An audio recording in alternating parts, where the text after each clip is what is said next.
Does Monday at the office feel like a storm? Not with Microsoft Copilot. That feeling when Copilot gets everyone up to speed instantly? It's sunny again. When Copilot simplifies complex data so your teams can act, that sun's shining on a beach. And when Copilot uncovers hidden insights, you're on that beach with your people, and you find buried treasure. That's Microsoft Copilot. Learn more at Microsoft.com/AI for all. Today on CityCast Houston. Yes, H-Town has some of the best restaurants in the nation. But today we're putting down those smash burgers and brisket sandwiches for Food Wednesday and picking up more healthy options in honor of National Nutrition Month. Dolores Woods, a registered dietitian with UTHealth Houston School of Public Health, joins me to give us some tips on how we can all get a bit more healthy when it comes to food. It's Wednesday, March 20th. I'm Raheel Ramzanali, and here's what Houston's talking about. Dolores, welcome into CityCast Houston. How are you? I'm good, thanks. How are you? I'm doing great. Okay, before we get to the healthy stuff and getting some great advice from you, I need to ask you, what is your craziest cheat meal? Like, what do you do when it's time to indulge a little bit? I love pastry, so a good croissant or, I'll go more for the sweet pastry side. That's what I'm talking about. Do you have like an epic cheat day that you remember, or do you kind of keep it, somewhat manageable when it's time to indulge?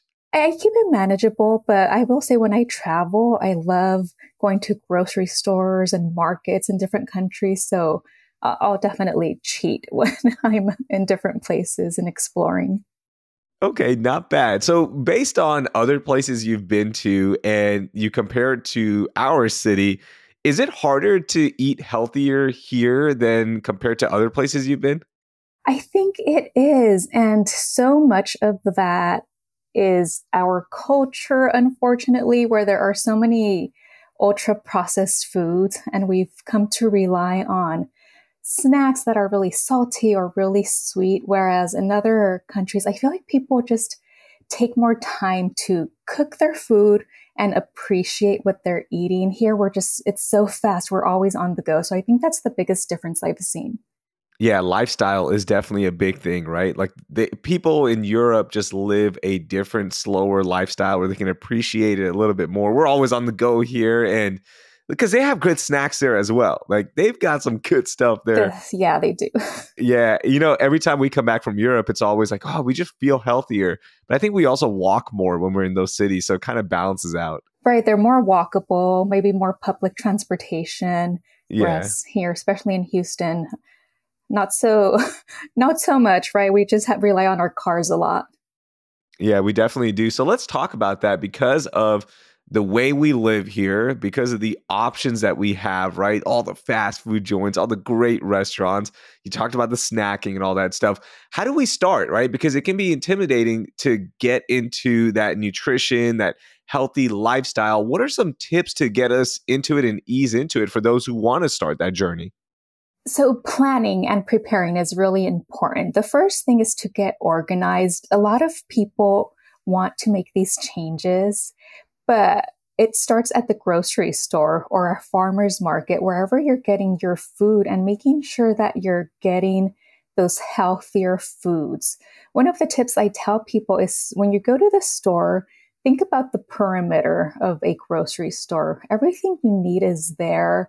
You think about the produce, all of the fruit, your dairy, your meats are going to be out in the perimeter. There's even the bakery where you could get your breads.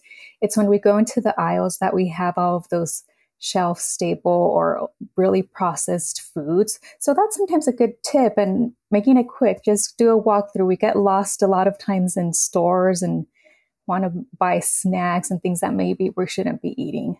Yeah, that definitely helps, right? I like making a list because when you go in with a plan, you know exactly where to go, or you know exactly what to get, and you're not just browsing aimlessly and getting sucked in by all the marketing and all that stuff. So that helps a lot. Exactly. Yeah. And then if you can avoid going with children, because a lot of times that makes it harder. They want the sweet things. A lot of those sweet snacks are going to be at children's eye level. So it's easy for them, to get targeted. So if you can just, like you said, just make a plan, make a list. So that dad bod isn't my fault. It's the kids' fault, right? Like they're the ones causing this. And how do you argue with a 5-year-old, right? Like, you just can't win. So another one is the meal prep, right? We always see it on social media where influencers and fitness influencers are always meal prepping. Does that work? And what are some of the best tips to practice meal prepping so we can incorporate that lifestyle if it does work into our life? It works, definitely, especially if you're short on time. So planning, again, that's so important. Taking a day out of the week that works best for you too. Maybe make some of those meals depending on whether it's for the full week. Maybe you just need 2 to 3 meals. And trying to think about what works best. Some foods are not going to hold as well, or they're not going to reheat as well, like raw salads. They're going to get soggy, right? Other maybe vegetables or maybe get soggy. So think about texture, crunchier vegetables that you can use. Leftovers are great. So if you do cook at home, think about making a bigger batch so that you can have some of those leftovers. A lot of times soups and stews, they freeze really well and they'll also reheat well and taste just as good. Some pasta dishes like lasagna, you can make those healthier by adding different vegetables in there. So think about, how it's going to taste the following weekday or within 2 days also. I'm going to give some tips too, okay? And you tell me if these are good or bad, all right? Because what I like to do is I grill chicken on Sunday or Monday, right? I'll grill like 4 pounds of chicken and I'll just put it in the fridge, and I know I'm going to eat that with some brown rice, some vegetables, or some orzo, or whatever it is, right? And then I also slot in a couple of meals where I know we're going to cook and we'll have something else, right?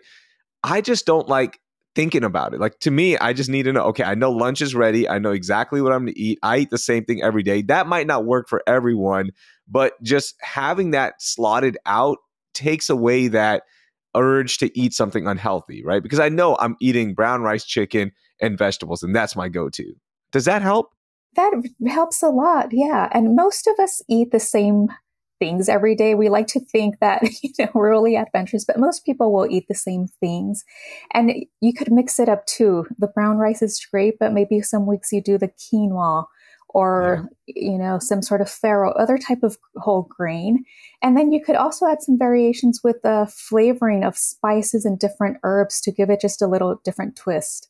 Sauces make a big deal for me. Like I experiment a lot with making some, sauces with Greek yogurt, some spices. That changes it up a lot. And you can change it up every couple of weeks, and that makes it a little bit easier as well. And that sauce game has to be on point. Yes, yeah. And that's, again, a really great way to change that flavor profile. First, the bad news. SAP Business AI won't help you generate cubist versions of your family's holiday photos. But it will help you understand which supplier is best to help you roll out your plant-based packaging in Southeast Asia, or identify the training your junior project manager needs to rise up the ranks, and automate repetitive tasks while you focus on big innovations, so you can be ready for the next opportunity. Revolutionary technology, real-world results. That's SAP Business AI. Dreaming of a better sleep? Tossing and turning is not your destiny. And Ollie is here to help. Ollie invites you to sink into sweet, sweet slumber to improve your mental and physical health and overall wellness. More than just melatonin, Ollie's ingredients help you unwind your mind for a delightfully dreamy drift off. Sleep is on the way at Ollie.com. That's OLLY.com.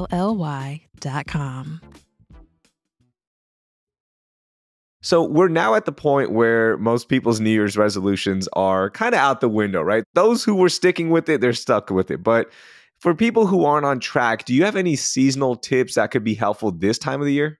Yeah, so Spring is almost here. So I really encourage people to either go out to farmers markets, explore the different produce that's out there. We're going to start getting some really great vegetables.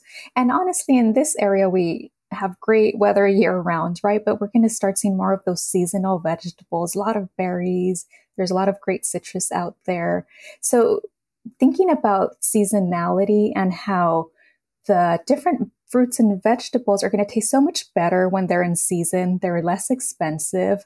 So I would really encourage people to do that, but also maybe to even have their own garden, have a container garden, even if it's something like herbs. I really like to encourage people to think about how they could grow their own food so that they're a little bit more connected to that aspect of where food comes from. That is awesome. Yeah.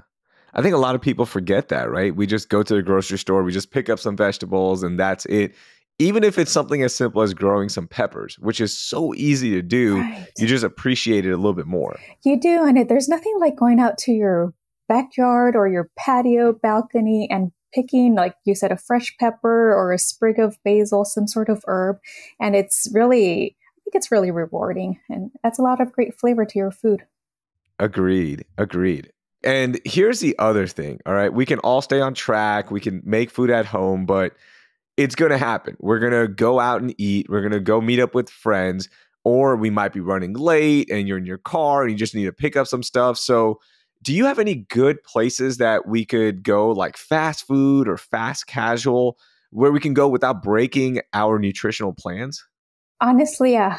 So I can't really endorse any of them, but what I would say is anytime you go to a restaurant, whether it's fast casual or a sit down restaurant, think about how the food is prepared. So avoid any fried foods. That would be the main thing.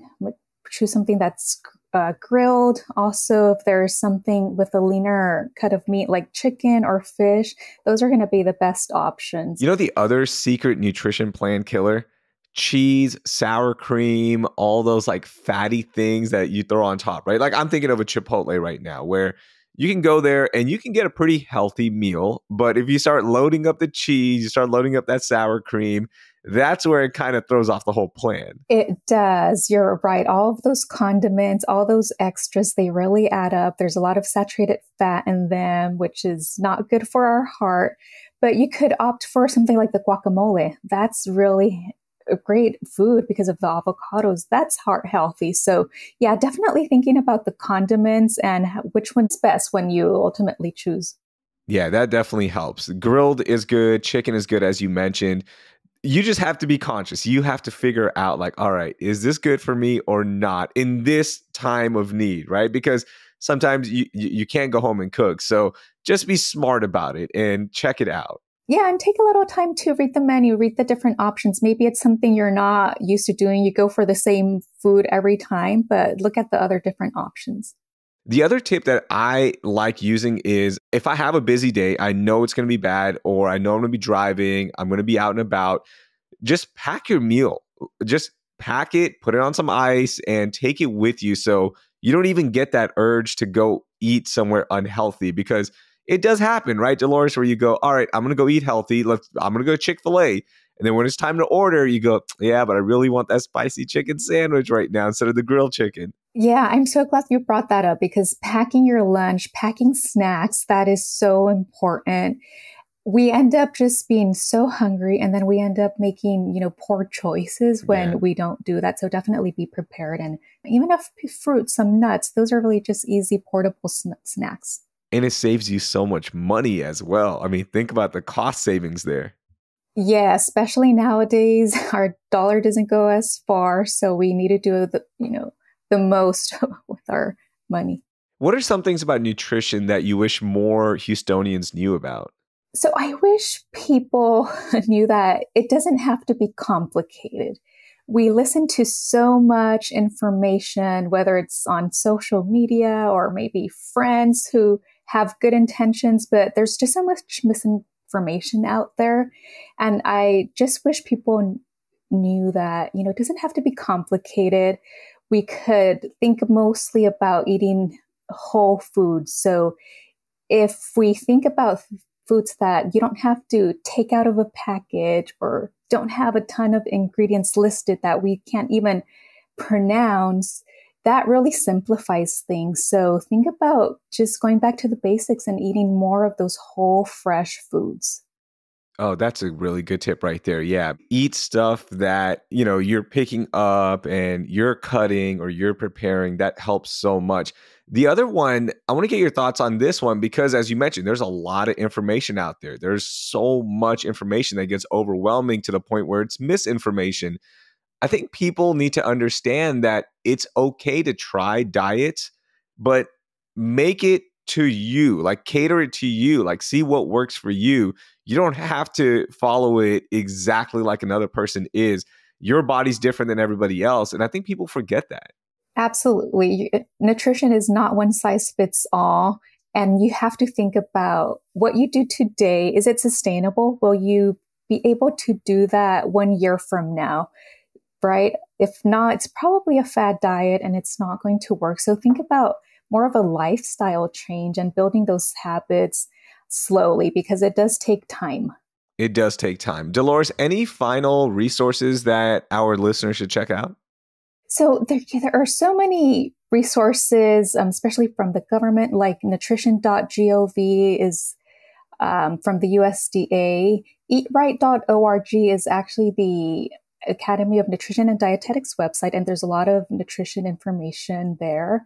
The CDC, which is cdc.gov, they have a great nutrition website for just everyone, infants to older adults. So those are probably some of the ones that are going to have more of that evidence-based information. Nice. We'll link all of those in our show notes. Dolores, that was great. Thank you so much for sharing some of your tips with us. Thank you. Thanks for having me. That was Dolores Woods with UTHealth Houston School of Public Health. I've linked more healthy tips and info in our show notes. That will do it for today. Thank you for listening, and I hope you learned something new.